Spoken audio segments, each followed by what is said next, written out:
Mick, Garry. So we're time out with Higher Power Sports, but it's Mondays with Mick. Excited to have Mick again with us, our sponsor again, Riverview Insurance. Tom Weidenbach, my brother, for all your insurance needs, go ahead and stop. He's got an office in T, or give him a call, and he can hook you up with any type of insurance or investments. Him and his team do a great job over there with all that type of stuff. Oh, before we get to into some things, Mick, I want to talk a little bit about last week, because my shows last week were really incredible, and I don't know if you had a chance to see any of them, but my guests last week, first I had, obviously we had a great show on Monday with you, because that's always a great show. On Tuesday, I had Ryan Jansa, who, for you that saw the show and know of him, what an incredible story of golf, and his life around golf. And, you know, what really struck me about him is just how really competitive he is. And Mick, you've been around some competitive people in your life, but they just stand out when they're competitive like that, don't they? Absolutely. And I think that it's more interesting when they're on in years a little bit, and they can almost talk about their 25-year-old self as a different person. And I'm not saying that Ryan Jansa isn't still incredibly competitive, but with blessed with some perspective as the years go on, and you can kind of talk about it, and they have a little bit of an understanding about what makes them tick, and they can talk a little bit about that. It's very compelling stuff. And I listened to the Ryan one, and it was great. It brought to mind, it wasn't too long after I got to town, as far as I can remember it, but he was playing in a stroke play match play state tournament. And I didn't know who was playing. I just had to go out to Elmwood and cover this match. And I think he was playing Roger Legge, who's a fine golfer, has been for a long time, from Aberdeen.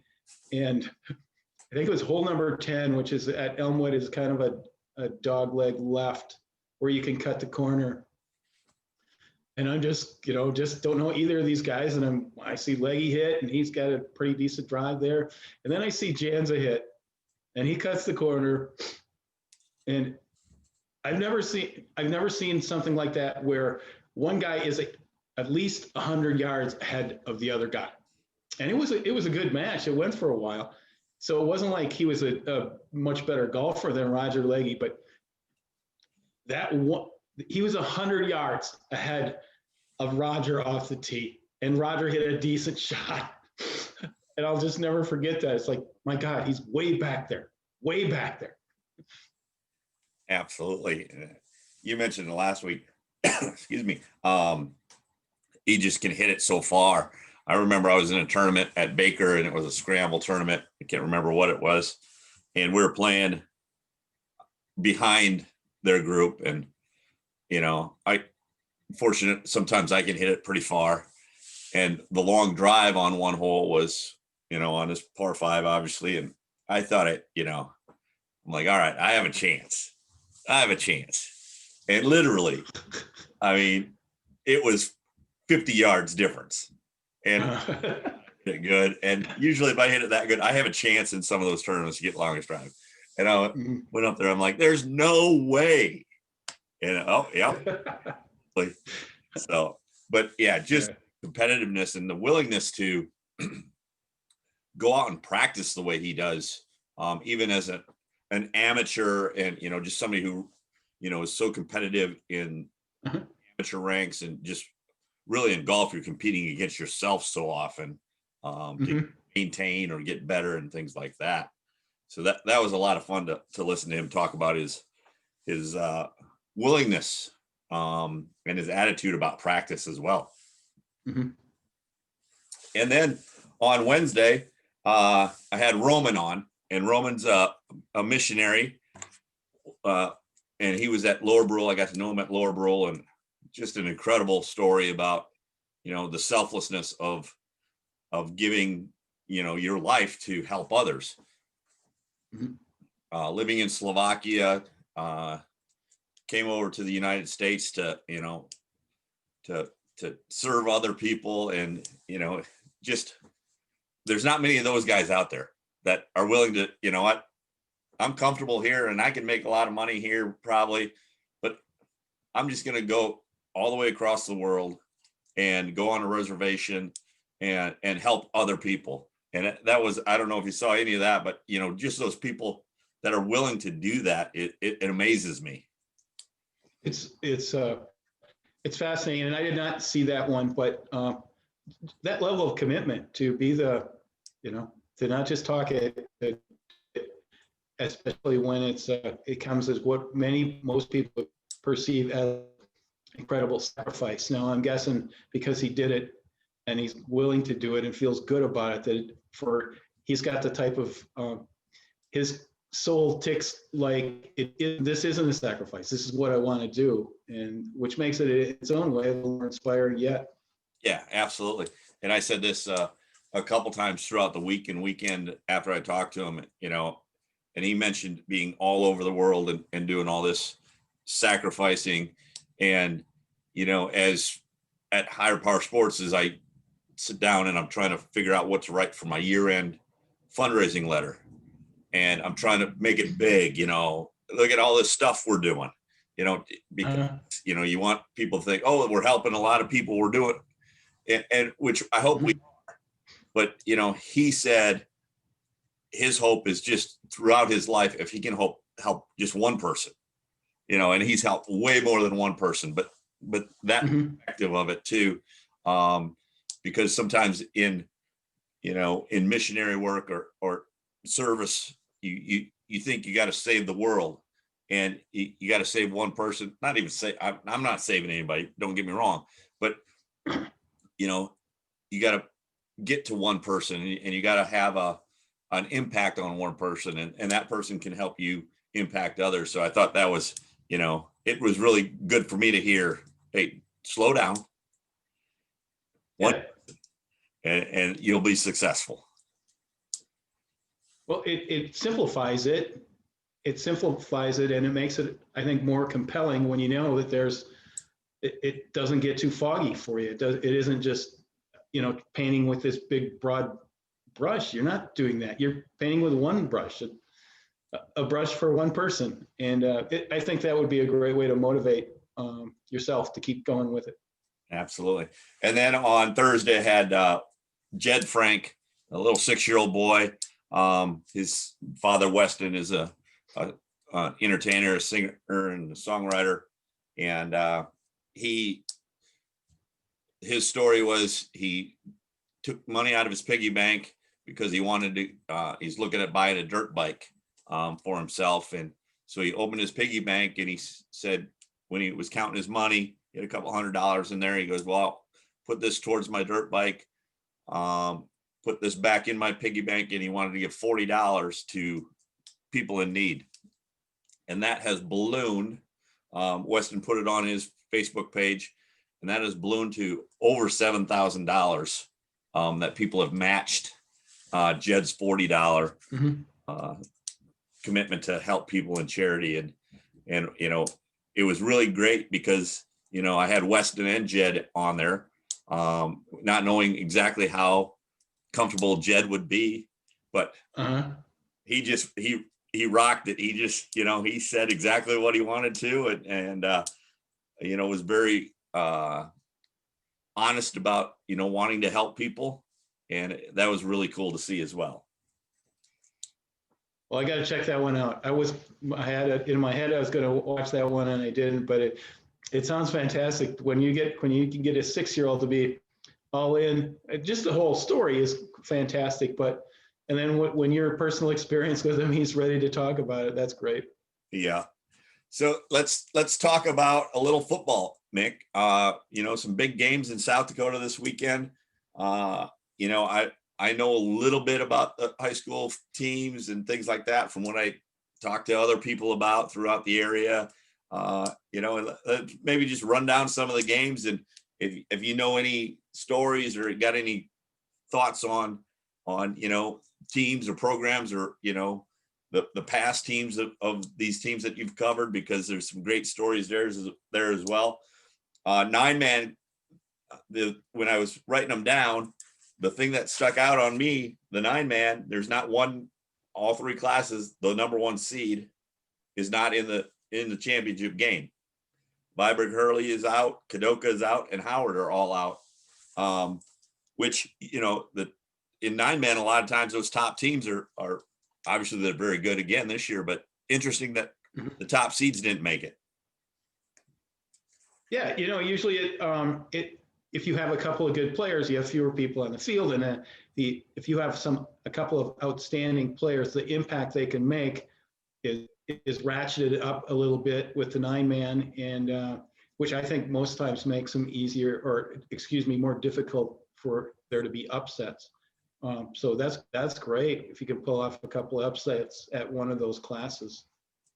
Yeah, and some of the teams that are in it, in the 9-man, Platte, Geddes, a tradition over in Platte, not only in football but in basketball, just a lot of very good athletes. And Hamlin, throughout the years in football and basketball, two programs that have been in 11-man championships, basketball state championships, and now in the 9-man ranks competing. That'll be a fun, those teams the support will be there. Hamlin always brings a lot of people in. Yes, I know that they're very excited to be there as well. So that'll be a fun game.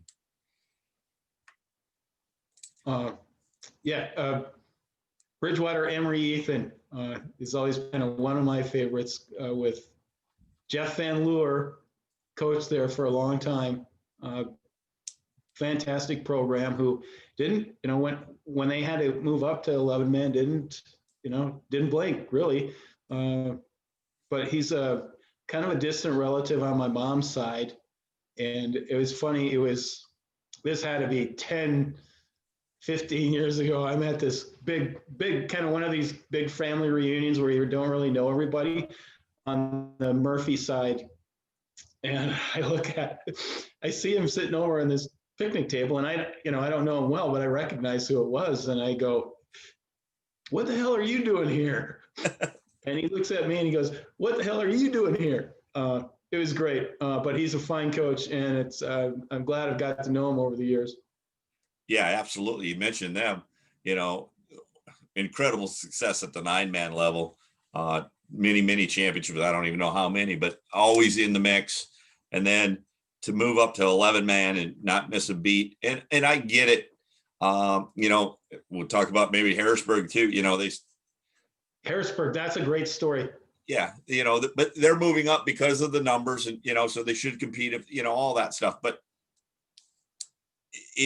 it's just different when you move up a class or you move down a class, even, whether you're moving from 11-man to 9-man or 9-man to, it takes an adjustment, and Bridgewater Emory hit the ground running and, are back in the dome.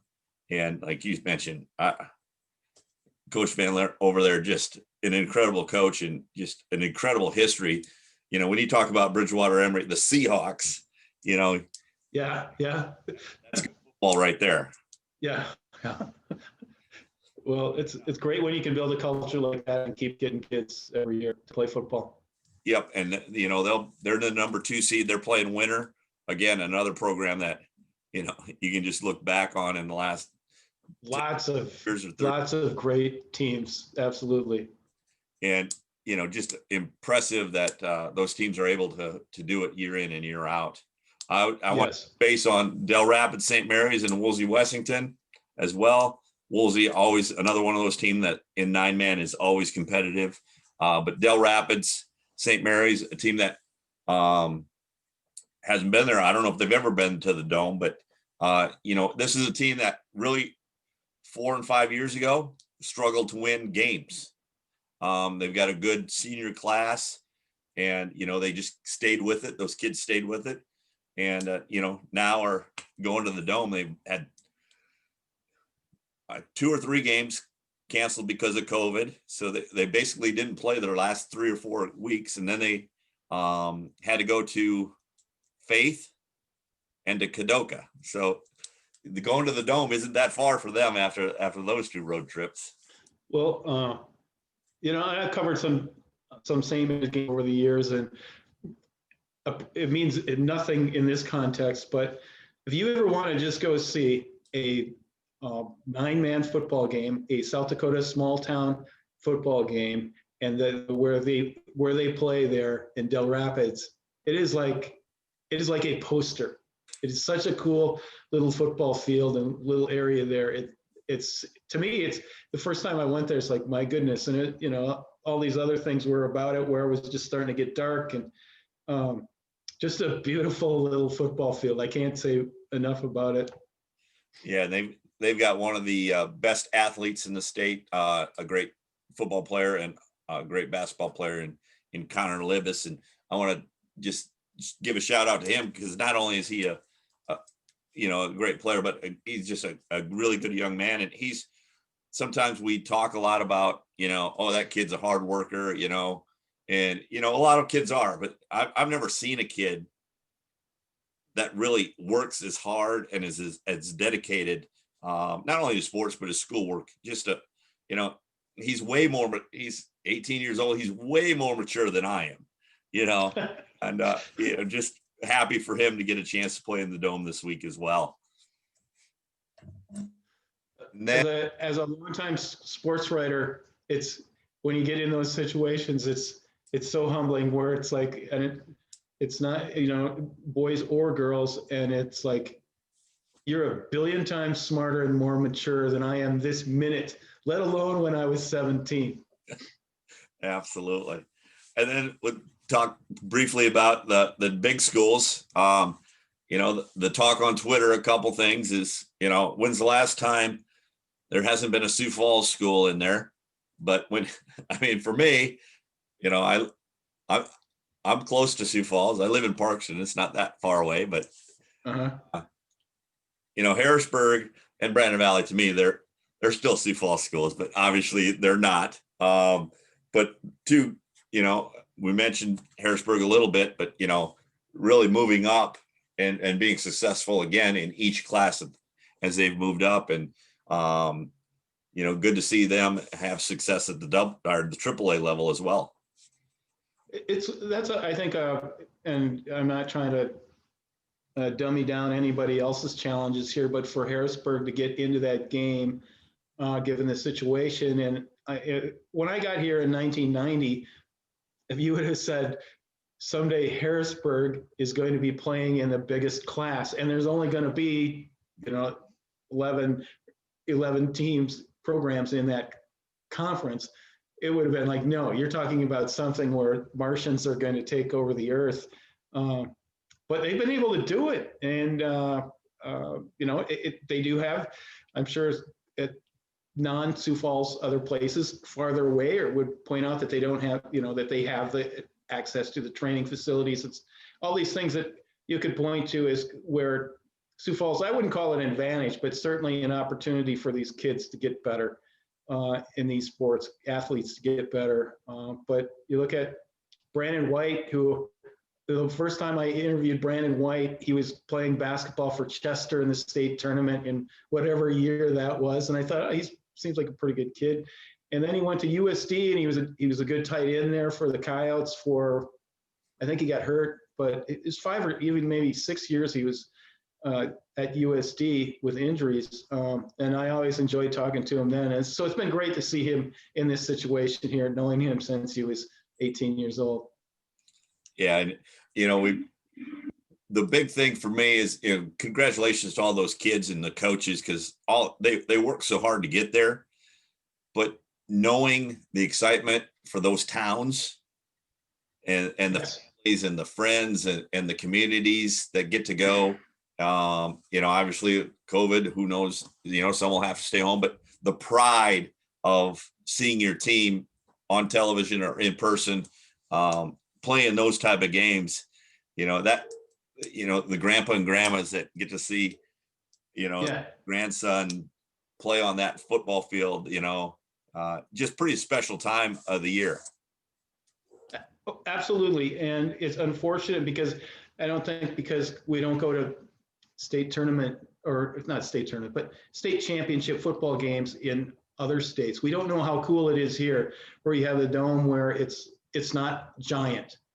I mean, you could handpick a Minnesota state tournament game, or I keep saying state tournament, but you could go, let's say Eden Prairie against Cretin-Durham Hall, and what a flashy game that would be. And you could plug in a bunch of Division I guys on both sides there and make it a real gaudy thing. But it would still be 20,000 people watching football in a 65,000 seat stadium. And it's not the same as when you go to the dome is for the kids and see 5,000, 7,000 people in that dome, and how it replicates almost a basketball atmosphere in an arena where there's intensity there and the crowd is into it, and it's just a perfect venue for those games. And it's unique. They don't do them like this everywhere. It's a really cool deal for those kids. Yeah, and again, it's a great venue in my opinion. Obviously, the Dyke House field up in Brookings is an unbelievable facility, but it's just different in November.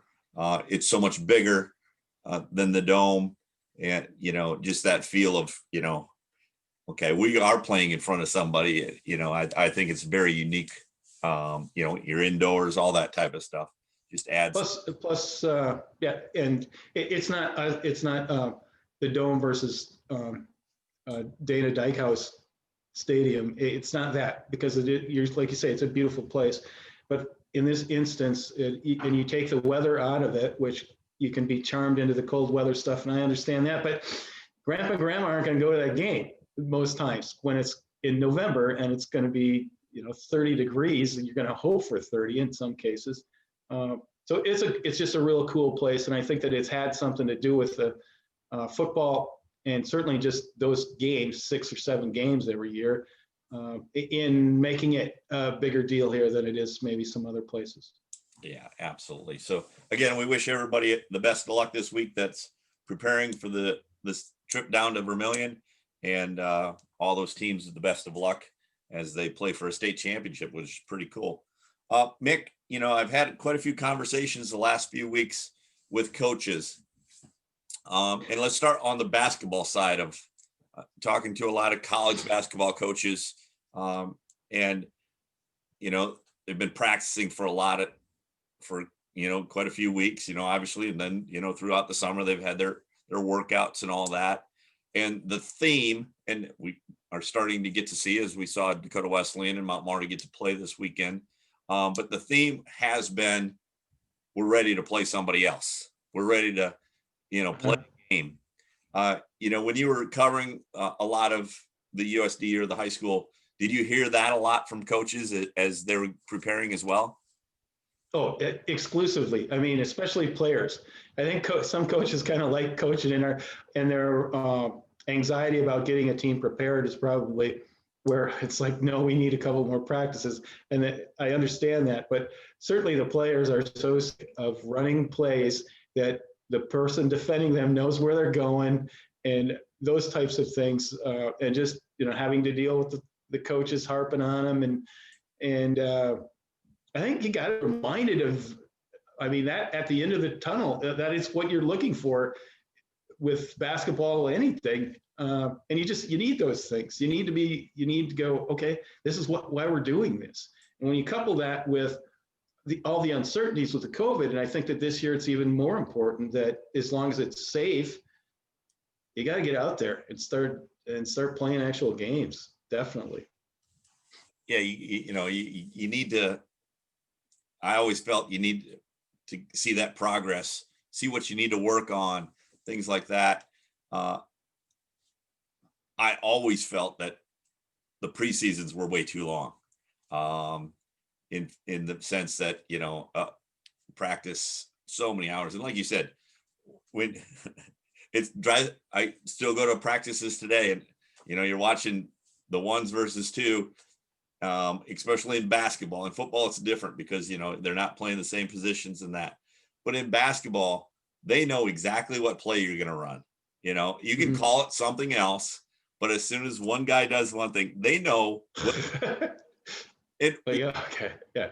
dynamic, because what do you, as a coach, what do you really want your defense to do? You want them to cheat it, because, and so you're really telling your kids, well, play hard, but, not that hard. Let them run their, Yeah. it's an interesting dynamic. Absolutely. And the great coaches understand that and get as much as they can out of it. I think, and way better than I do, but just the idea that you're scouting another team all of a sudden and you're going to start paying attention, and it breaks up the routine of practice, where on Thursday or whatever it is, if you got a game 2 days, or, okay, today's film day and we're going to watch somebody else play basketball and we're going to pay attention to that for a while. And maybe, in addition to, getting you ready to play, and just this idea that you're going to go into your week, your routine for the week in anticipation of the game at the end of it. But just the idea that, okay, on Tuesday now, this week, we get to watch film, and how that would be a nice change of pace after you've had, a month of practices. Yeah. And, just little things, prepping for the pregame warmup, all of a sudden, and each team does it differently. And, we had Paul McDonald on here a couple of weeks ago, and he mentioned if you YouTube the Minnesota Gophers pregame warmup and go to like the warm up in the 70s, it was a very elaborate, orchestrated thing. And that's what they did at Chisholm too. So that took a lot of time. Most high school coaches will say, "Oh, let's go out, and we'll go through this. All right, 2 right-hand layups, 2 left-hand, pass around, and then shoot." Yeah. Yeah. At some of those programs, especially at the college level, Don Meyer also had a huge pregame warm-up, and it's always interesting to see the different dynamics of pregame warm-ups. Yes, and it would be great to talk to somebody who had that going on. Bill Musselman with the Gophers in the 70s, he had it going on, and and what is your reasoning? And I'm sure people have explained this before, but the attraction to doing this, where it would seem like it would be kind of against, it's like, no, we need to focus on the game.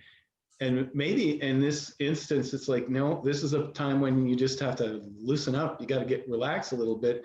And I would guess for a lot of them to goof around a little bit with a pregame warm-up, a routine would probably serve that way, where it would loosen everybody up a little bit.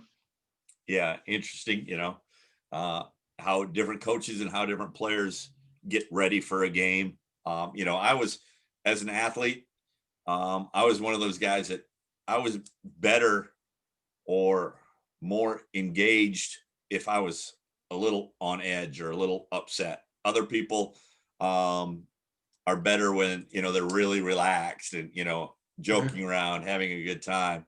And, when you're working with a basketball team, and then or a football team where you got so many different guys, all come together and get through a pregame, and get everybody on the same page when the game starts, it's interesting dynamic as well. Yeah, no, it's good stuff. All right. Then I've talked to a lot of football coaches, and, they're in the middle of their season, towards the end of their season. And a few of them have had bye weeks over the last couple weeks, either a planned bye week or a COVID bye week. And, coaches, they're very rigid in their they go about things, and now all of a sudden it's different in the middle of a season. Experience with coaches and players and programs that you've had throughout a bye week.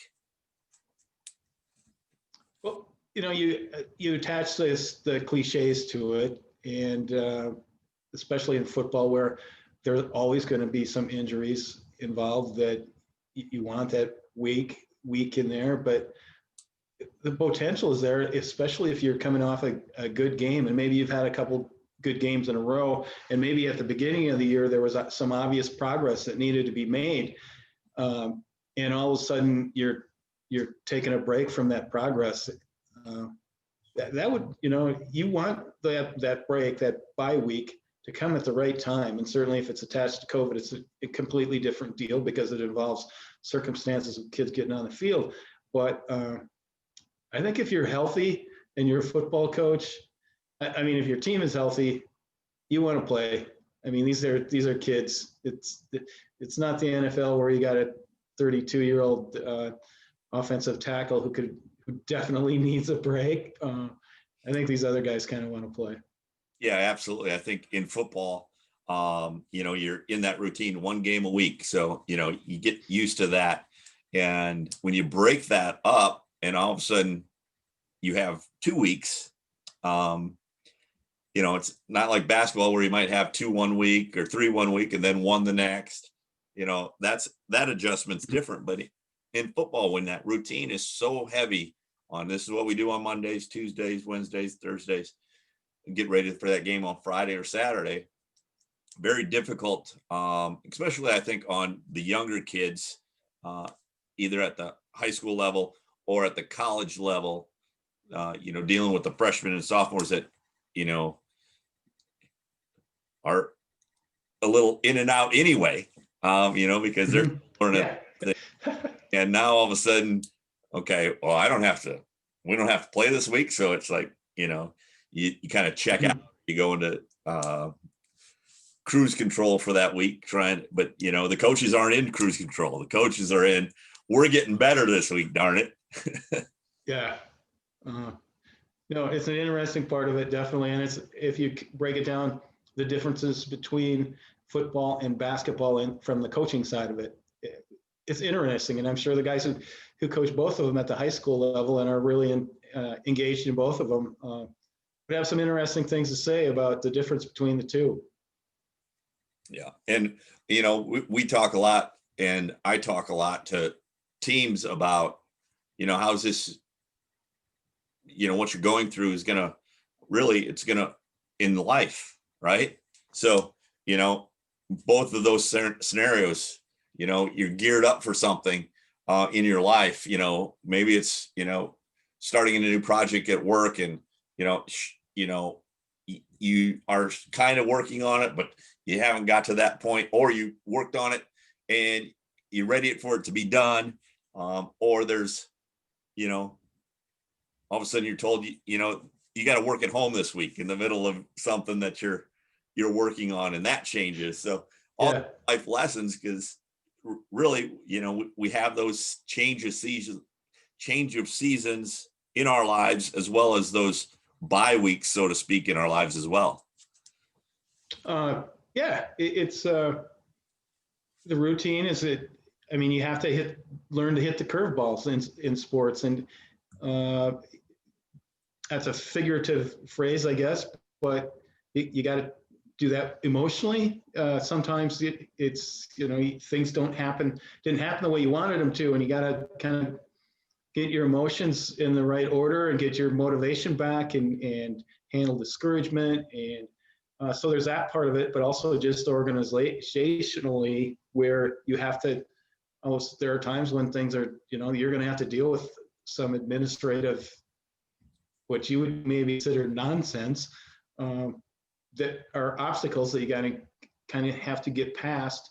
And certainly in this football season, with where you don't know if you're going to play this week or not, and thank goodness that they were able, that in high school level in South Dakota, we were able to pull this off this year. And everybody should be proud of the fact and grateful that we did get a season here that got to this point.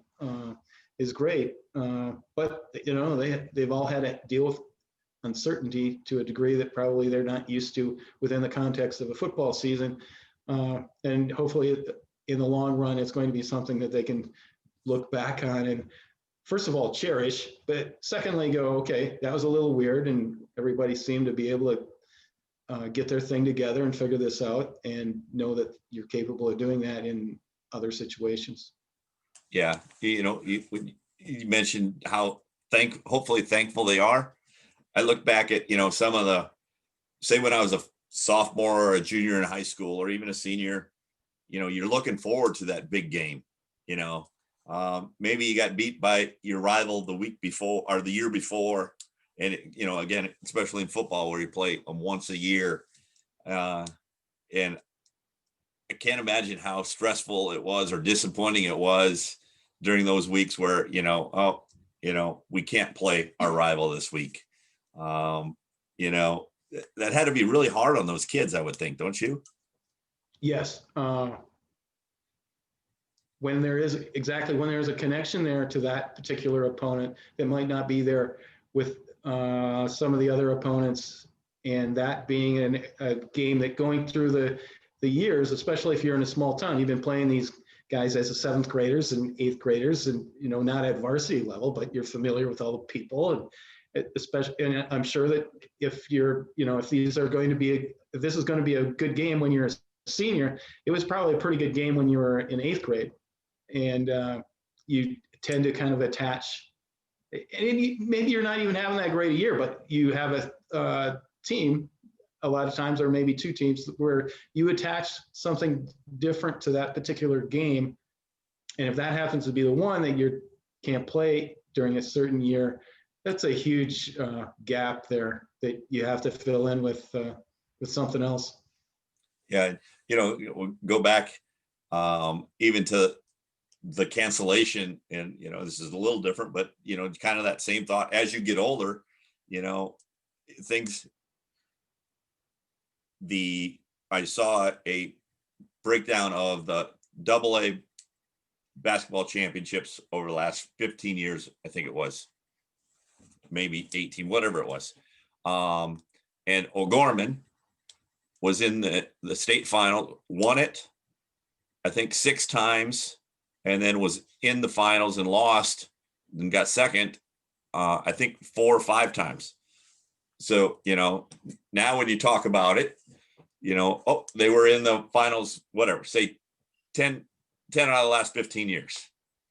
Well, they had a good chance that, obviously would have taken playing some good games, but they had a chance to be in the finals this year. And now, that's one year that it'll be interesting to see how people say that now. Well, 10 out of the last 15 years, but that's counting the COVID year too. Well, I think the teams that have positive outcomes this coming up, they're not going to call it a COVID year. And maybe the teams that don't, or the teams that didn't get to the final, they're going to call it a COVID year. And that makes sense. I should have thought of this. They should have thought of this COVID stuff a long time ago. And then every disappointment or every failure I've had, which was many, I could blame it on COVID. I could do that now, and people would, well, COVID hasn't been around that long, but I've had failure. I could have blamed on something else, but it was. It's like with the major sports now. You could think back to a strike year in baseball or in football and go, well, 1987 they called them the scab games, where they had replacement players, and you go, and if you were a team that really put your shoulder into finding the best guys out there who were not NFL players, and you could count those wins as when you got back, and the teams that didn't just kind of mailed it in. Well, they got 3 losses there that were not even part of their own team. And but yeah, it would be totally interpreted by the winners in this case. And Mick, I see that you're in a different room at your house. Tell me the paintings behind you, because it's usually there's something baseball going on. See in there.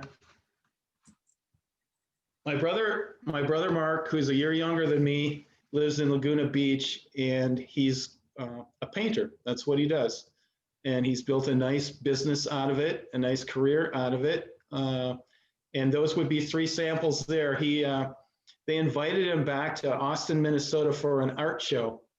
And that was, these 3 here behind me were they were part of a series. And then he gave me all 3 of them. I think it was for my birthday. And I was very grateful because they weren't giving them away. which is good for my brother, but it wouldn't be good for somebody like me at the time who was thinking he wanted to buy something from his, from his brother. But it's, yeah, it's great that I got to, with great pride, I can say I have a brother he's made a career out of painting pictures. And so it's kind of fun. I think it's kind of a thing to brag about. And other artists in your family, or is that kind of a niche that are you artistic? I would definitely call it, a niche that neither of his parents have, and none of his brothers or sister. I'm trying to think who the second best drawer in the family would be, and I don't know about that. I would have to think about that a lot. So which the second best artist in the family? That's a great question. I'll send it out later tonight to the rest of the troop and see if we can come to a consensus on that. And what other specific types of art does he do, or does he draw, paint, specific? He does a lot of, and he would have a much more technical term for it, but it would be large. Most of these are large paintings, and they kind of texture is a big deal. He doesn't paint a picture necessarily of a thing too often, a face or a tape recorder or whatever, your fire truck. Those aren't what he does, but it's definitely, when you see one, you kind of know it's Mark's work, and he's been very successful over the years with it. Awesome. Laguna Beach is probably a little nicer there than it is right here. I used to go out there every December and hang out for a week or so. It was, in between football and basketball, I could kind of get a week off, and I'd go out there. And I remember getting back down here, and it was, I don't know, December 21st or something like that. And it was 150 below and the wind's blowing. And I'm thinking back that morning, I'm in sandals eating breakfast, in a park in Laguna Beach. And I always use it as it's not fair. And there are certain things that aren't fair that it's like, well, I'm getting ripped off here. This is genuinely not fair. But the part where I'm out in Laguna Beach, and then I come back here, on one level, that's not fair. But on another level, these are the choices I've made in life. And I'm not surprised by them, that it's back here and it's cold again. So I've always used that analogy as to, like, is this one of those situations where I came back to Sioux Falls and I'm wondering why it's not like it is in Laguna Beach? Or is this a genuine injustice here that's taking place? And I always kind of run it through that filter. Absolutely. It's always, like you said, it's always that, why am I doing this? Why am I, the meme or whatever that will come out again. Why do I live in a place where when I walk outside, my face hurts? There's so many other places to live, but this is where we choose. And we did. Yeah. We chose it. Absolutely. And it's, we could live anywhere. And you decide, I think it's with the people you love, and they're the reason. So you got to blame it on them. I will. I'll go downstairs and tell my wife she's the reason I'm not suntan right now. Yeah, he'll do it. And if she gets mad, I'm going to say, Mick told me I could say that. All right, Mick. You're not going to take any elbows on this one. No, none.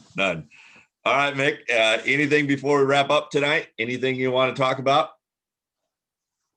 No, I think we're good here. Looking forward to a good work week and getting some stuff done and within Sanford and making sure we send the message out there that we still got to, we got to do our part individually here to make sure that we're taking the precautions we can take to try to stem the flow of this virus and understand that if you don't get it, even if you don't think it's going to affect you that big, it's not, you're doing something for the whole the whole area, the whole region, when you don't get sick, and doing your best to pursue that and not getting sick with this virus.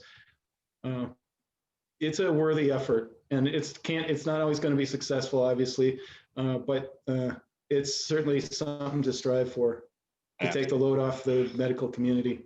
Yeah.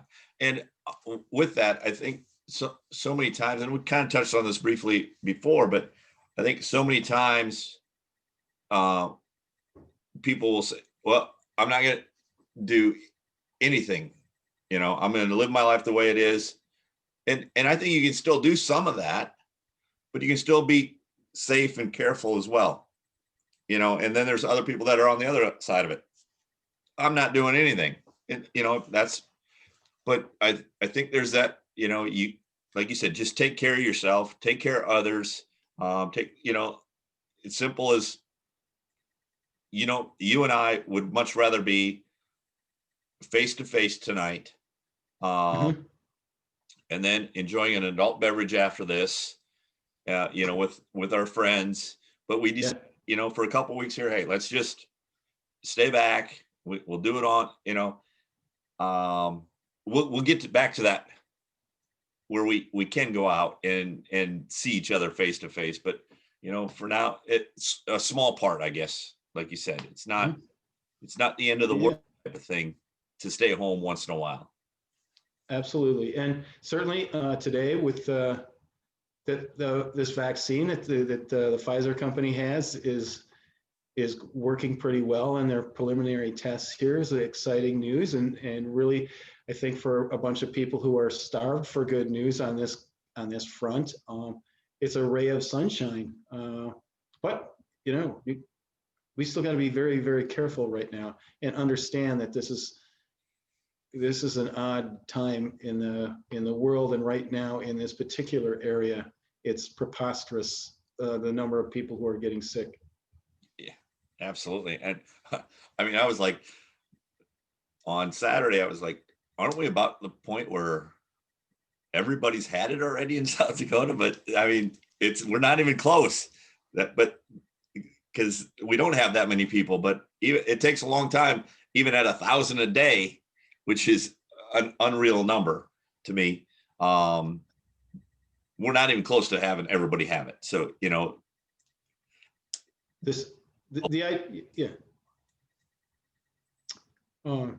the idea that you can just stumble your way toward herd immunity it doesn't work that way, and it would take a lot of bodies with it, which that's why we need is we've lost like over 500 people, and that would be like the 100th largest city in parks or in South Dakota. 100 or 500 people. Think about that. Think about all those towns out there in South Dakota that have 500 or less people. There's a lot of them, and this virus has wiped out that size of town. It's and I don't think we can I think you got to keep reminding yourself of that if you're looking for motivation to change your ways here temporarily, to make sure that you do your part to contribute to that not happening as much as it's happening right now. Because I mean, you start putting faces on these people, and it's easy to explain it away, going it's an inevitable, or which isn't true, or that it only affects old people. Well, I know a lot of people who are what they would even call old, and I'd just soon keep them around for a while, Absolutely. So I don't understand that reasoning at all. But that's just me. Yeah. I guess, we didn't even touch on, there was an election last week. I don't know if you heard about it. I early and I almost forgot about the election. No,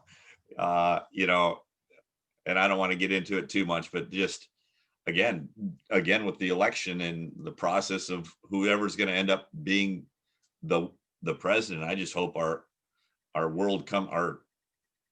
country comes together a little bit more than they have. And I don't think it's people are saying we're so divided, and I think we are divided, but I think we're always divided, and that's not a bad thing. That's what we're built on. But just the way we treat people, I think is and maybe it's the social media, maybe it's the media that, picks up on all that we hadn't seen as much in the past. But that's what one thing that gets me is, not that we're divided, but how just really cruel we are to one another.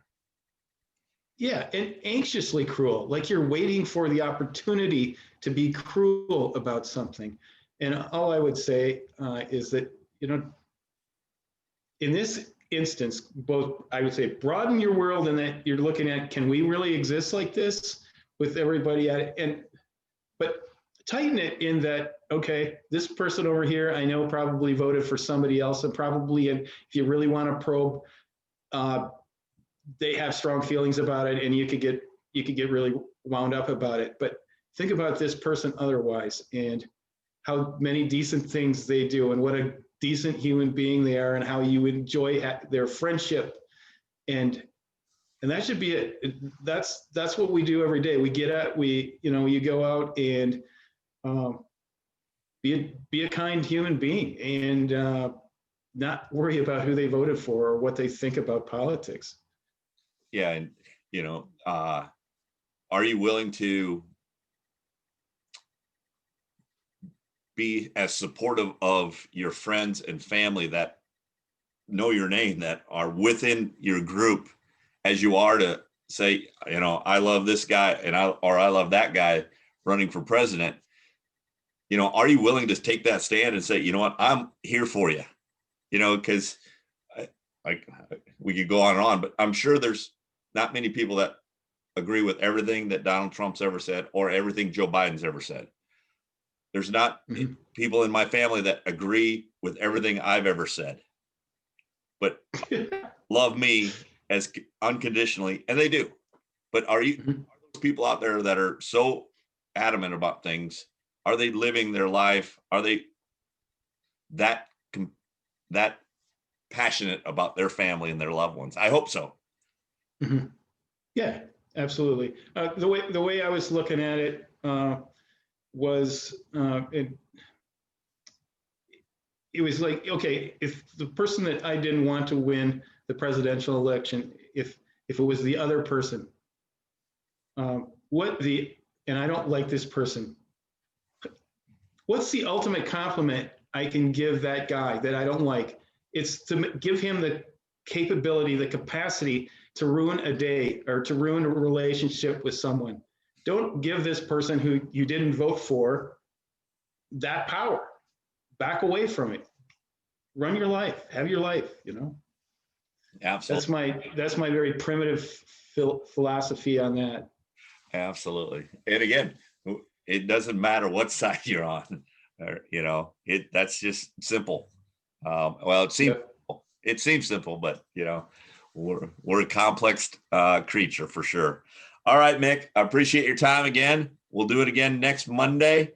And I've got some guests coming up. I'm still working on finalizing the order I'm having them this week. So we'll get to those guests this week. And good luck to all those high school teams playing in the state championship this week. Enjoy it. And it's a pretty special time for a lot of people. Anything else? Absolutely. It's a great time for the state. Absolutely. I'm good. All right. We will talk to you all later. Appreciate your time.